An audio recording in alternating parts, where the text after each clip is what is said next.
இந்தோனேசிய மொழி.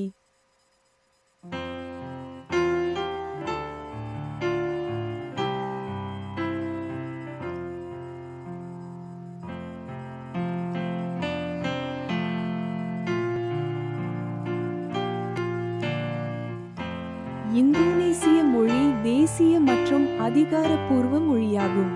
இது பள்ளிகளில் கற்பிக்கப்படும் மற்றும் மின்னணு மற்றும் டிஜிட்டல் ஊடகங்களில் ஒளிபரப்ப பயன்படுத்தப்படும் அதிகாரப்பூர்வ தகவல் தொடர்பு மொழியாகும்.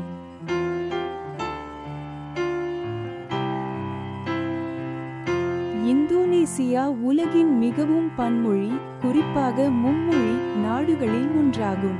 பெரும்பாலான இந்தோனேசியர்கள் தங்கள் சொந்த பிராந்திய அல்லது இன மொழிகளையும் பேசுகிறார்கள். மிகவும் பரவலாக பேசப்படும் மொழிகள் ஜாவானீஸ் மற்றும் சுண்டானிய மொழிகள். இந்த இரண்டு பிராந்திய மொழிகளும் இந்தோனேசிய மொழியிலேயே குறிப்பிடத்தக்க தாக்கத்தை ஏற்படுத்தியுள்ளன.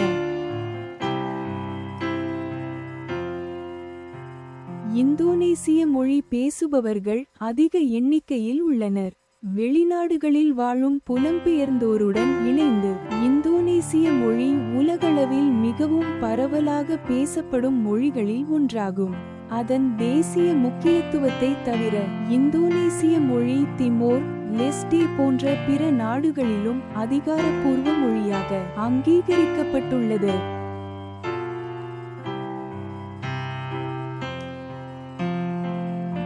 இந்தோனேசிய மொழி உலகம் முழுவதும் உள்ள பள்ளிகள், பல்கலைக்கழகங்கள் மற்றும் நிறுவனங்களில், குறிப்பாக ஆஸ்திரேலியா, நெதர்லாந்து, ஜப்பான், தென் Korea, Leste Timor, Vietnam, Taiwan, America, United Kingdom மற்றும் பிற நாடுகளில் அதிகாரப்பூர்வமாக கற்பிக்கப்பட்டு பயன்படுத்தப்படுகிறது.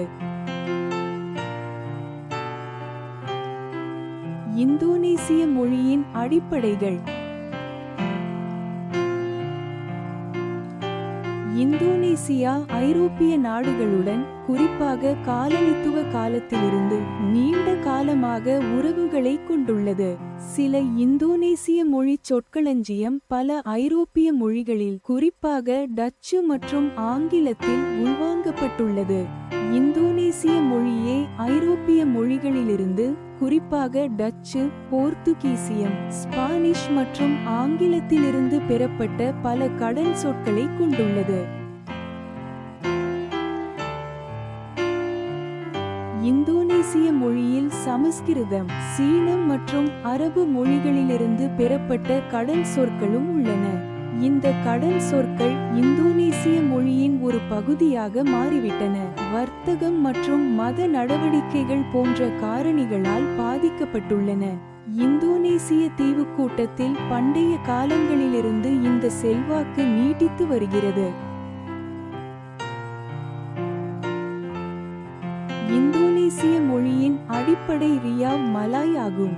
காலப்போக்கில் இந்த மொழி காலனித்துவ நிர்வாகத்தில் ஒரு வேலை மொழியாகவும் 20ஆம் நூற்றாண்டின் முற்பகுதியில் இருந்து பல்வேறு தரப்படுத்தல் செயல்முறைகளிலும் பயன்படுத்தப்பட்டதன் காரணமாக மாற்றங்களுக்கு உள்ளாகியுள்ளது.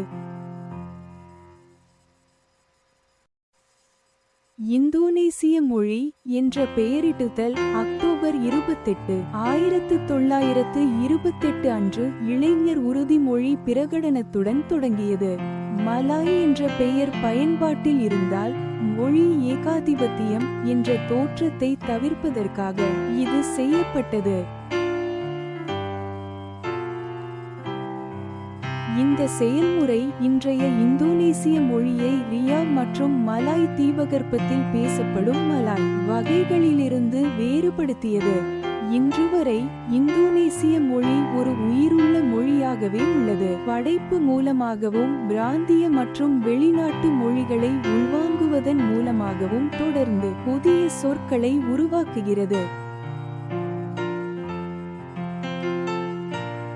இருப்பினும் 90 விழுக்காடுக்கும் மேற்பட்ட இந்தோனேசியர்களால் புரிந்து கொள்ளப்பட்டு பேசப்பட்டாலும் இந்தோனேசிய மொழி அதன் பெரும்பாலான பேச்சாளர்களுக்கு தாய்மொழி அல்ல.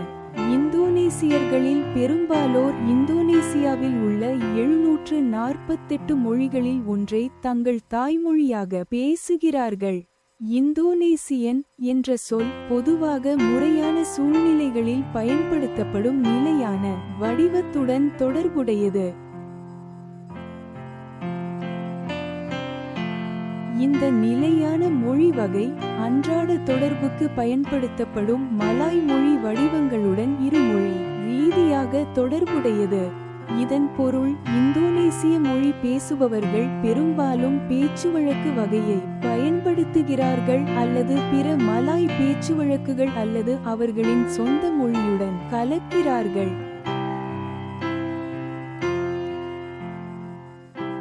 தற்போது இந்தோனேசிய மொழி பல்கலைக்கழகங்கள், வெகுஜன ஊடகங்கள், இலக்கியம், மென்பொருள், அதிகாரப்பூர்வ கடித போக்குவரத்து மற்றும் பல்வேறு பொது மன்றங்களில் பரவலாக பயன்படுத்தப்படுகிறது. எனவே இந்தோனேசிய மொழி அனைத்து இந்தோனேசிய மொழி குடிமக்களாலும் பயன்படுத்தப்படுகிறது என்று கூறலாம். இந்தோனேசிய மொழியின் ஒலியியல் மற்றும் இலக்கணம் ஒப்பீட்டளவில் எளிதானதாக கருதப்படுகிறது. சில ஆராய்ச்சியாளர்களின் கூற்றுப்படி அடிப்படை தொடர்புக்கு தேவையான அடிப்படைகளை ஒரு சில வாரங்களில் கற்றுக்கொள்ள முடியும்.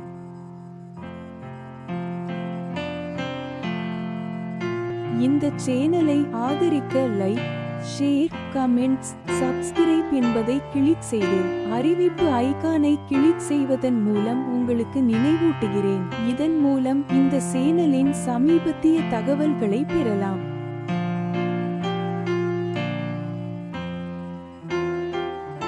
இந்த காணொளியை பார்த்ததற்கு நன்றி.